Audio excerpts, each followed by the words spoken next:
पत्रकार प्रभास जोशी की ये लाइंस कि अगर आप विजय में विनम्रता और पराजय में धीरज नहीं रखते तो आप महान क्या एक अच्छे देश भी नहीं हो सकते।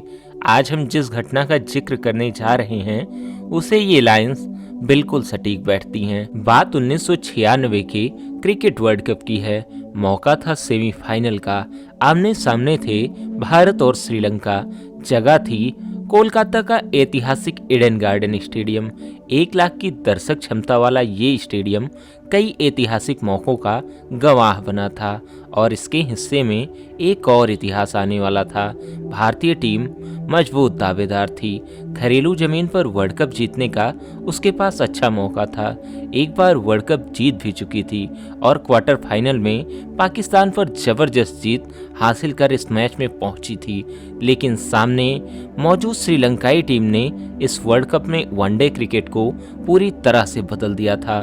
सिर्फ 20-25 साल पुरानी टीम ने क्रांतिकारी बदलाव कर दिए थे और यही कारण है कि खतरा तो था ही। भारतीय टीम ग्रुप स्टेज में श्रीलंकाई क्रांति की आग एक बार झेल चुकी थी, इसलिए इस बार एहतियात बरतनी जरूरी भी थी। कप्तान मोहम्मद अजरुद्दीन ने यही किया और टॉस जीतकर पहले गेंदबाजी का फैसला किया। पहले ही ओवर में वो कमाल हो गया जिसकी उम्मीद किसी ने भी नहीं की थी।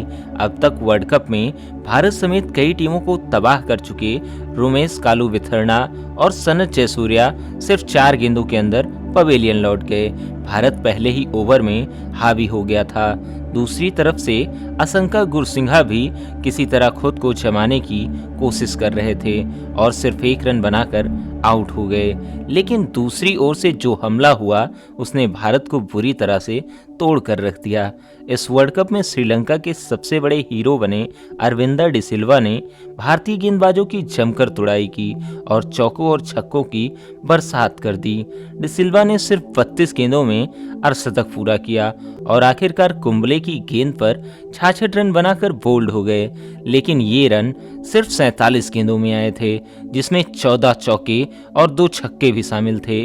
बड़ी बात ये थी कि श्रीलंका के 85 रनों में से 66 रन अभी तक डिसिल्वा ने ही बनाए थे और अब यहाँ से श्रीलंका ने अर्जुन रणतुंगा के 35 और रूसम महानामा के 58 और हसन तिलक रत्ने के 32 रन की बदौलत श्रीलंका ने 50 ओवर में 8 विकेट खोकर 251 रनों का मजबूत टोटल बना लिया था।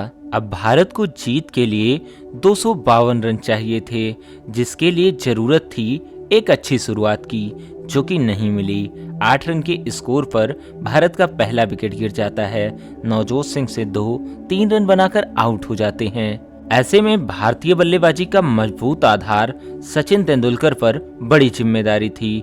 3 प्रमुख स्पिनरों के साथ उसकी श्रीलंकाई टीम दबाव बना रही थी। स्पिनरों की अच्छी खासी मदद मिल रही थी। फिर भी सचिन ने डटकर सामना किया और अर्धशतक जड़ते हुए टीम को 100 रन के करीब पहुंचा दिया। 25 ओवरों तक भारत का स्कोर 1 विकेट के नुकसान पर 98 रन था। सचिन और संजय मांजरेकर क्रीज पर थे और यहीं से शुरू हुआ पहले दौर का तमाशा। इस मैच में बैटिंग में फ्लॉप रहे जयसूर्या ने गेंदबाजी में भारत की नाव डुबाने की ठान ही ली थी और सचिन को 67 रन के स्कोर पर स्टंप आउट करवा दिया। इसके बाद तो बस पतझड़ लग गया। कप्तान अजरुद्दीन 6 गेंदों में बिना एक भी रन बनाए धर्मसेना की गेंद पर चलते बने। इसके बाद टीम के स्कोर में 2 रन का ही इजाफा हुआ था कि संजय मांजरेकर को जयसूर्या ने बोल्ड कर दिया। बल्लेबाजी को ताश के पत्तों की तरह बिखरता हुआ देख कप्तान अजरुद्दीन ने जवागल श्रीनाथ को भेजा जो कि एक बॉलर थे। अब जहां बड़े बड़े सूरमा घुटना टेक चुके थे वहां एक बॉलर क्या ही कर सकता था। श्रीनाथ ने 6 रन बनाकर रन आउट हो गए और चलते बने। अब भारत का स्कोर 115 ही पहुंचा था कि अजय जडेजा भी जयसूर्या की गेंद पर बिना खाता खोले बोल्ड हो गए। नतीजन भारत ने सिर्फ 22 रन के अंदर 7 विकेट गंवा दिए। 1 विकेट पर 98 रन से भारत का स्कोर हो गया 8 विकेट पर 120 रन और यहीं से शुरू हुआ सबसे खतरनाक तमाशा। स्टेडियम में मौजूद कुछ बदमाश दर्शकों ने बोतलें मैदान पर फेंकनी शुरू कर दी। इसके कारण खेल रोक दिया गया और श्रीलंकाई फील्डर बाउंड्री से हटकर पिच के पास पहुंच गए। जल्दी हालात काबू से बाहर हो गए और कुछ बदमिजाज दर्शकों ने स्टेडियम की सीटों पर आग लगा दी। ये हैरान कर देने वाला नज़ारा था। खिलाड़ियों और अन्य दर्शकों में दहशत पैदा करने वाला नज़ारा था। पुलिस ने हालात को काबू करने की पूरी कोशिश की, लेकिन आसानी से सफलता नहीं मिली। श्रीलंकाई कप्तान की शिकायत पर रेफरी ने सभी खिलाड़ियों को पवेलियन में बुला लिया था और फिर मैच आधे घंटे तक रुका रहा। और आधे घंटे बाद जब मैच शुरू हुआ तो इस वक्त तक क्रीज पर भारत के तूफानी बल्लेबाज विनोद कांबली 10 रन बनाकर जमे थे और उनके साथ थे अनिल कुंबले। हार तय थी, लेकिन कांबली को खुद पर भरोसा था। लेकिन जब दोबारा मैच शुरू हुआ तो भी दर्शकों का गुस्सा शांत नहीं था। दर्शकों में से किसी ने बाउंड्री पर फील्डिंग कर रहे श्रीलंकाई खिलाड़ी पर बॉटल फेंकी और फिर से वही सब सिलसिला जारी हो गया। और फिर हालात नहीं सुधरे तो मैच रेफरी क्लाइव लायड ने श्रीलंका को विजेता घोषित कर दिया।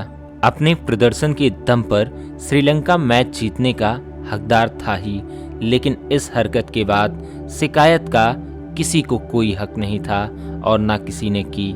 शिकायत थी तो सिर्फ कांबली को, जिन्हें खुद पर भरोसा था। मैच इस तरह से गंवाने का कांबली को बुरा असर हुआ और वो मैदान से बाहर जाते वक्त कांबली बुरी तरह रोने लगे। वो अपनी टीम के लिए आखिरी दम तक लड़ना चाहते थे, लेकिन उनसे ये मौका उन्हीं के लोगों ने छीन लिया। श्रीलंका को इसका कोई खास फर्क नहीं पड़ा। 3 दिन बाद उन्होंने लाहौर में हुए फाइनल में ऑस्ट्रेलिया को हराकर पहली बार वर्ल्ड चैंपियन बनने का गौरव हासिल कर लिया। श्रीलंका के हिस्से वो खुशी आई जिसके वो हकदार थे। वहीं भारत के हिस्से इतिहास के सबसे बड़े कलंकों में से एक आया जिसका ये देश कभी भी हकदार नहीं था। लेकिन कुछ लोगों ने इसे देश पर और उस ऐतिहासिक मैदान पर थोप दिया जो हमेशा के लिए बना रह गया। वो दिन भारतीय क्रिकेट के लिए बेहद खास हो सकता था, लेकिन मैदान में दूसरी टीम ज़्यादा बेहतर साबित हुई। वो हार खेल का हिस्सा था, लेकिन जिस तरह नतीजा आया वो खेल का हिस्सा बिल्कुल भी नहीं था। वो सिर्फ शर्मनाक था। आशा करते हैं आपको ये स्टोरी पसंद आई होगी। अगर पसंद आई हो तो आगे के लिए चैनल को सब्सक्राइब कर लें और लाइक का बटन जरूर से दबा दें। जय हिंद, जय भारत।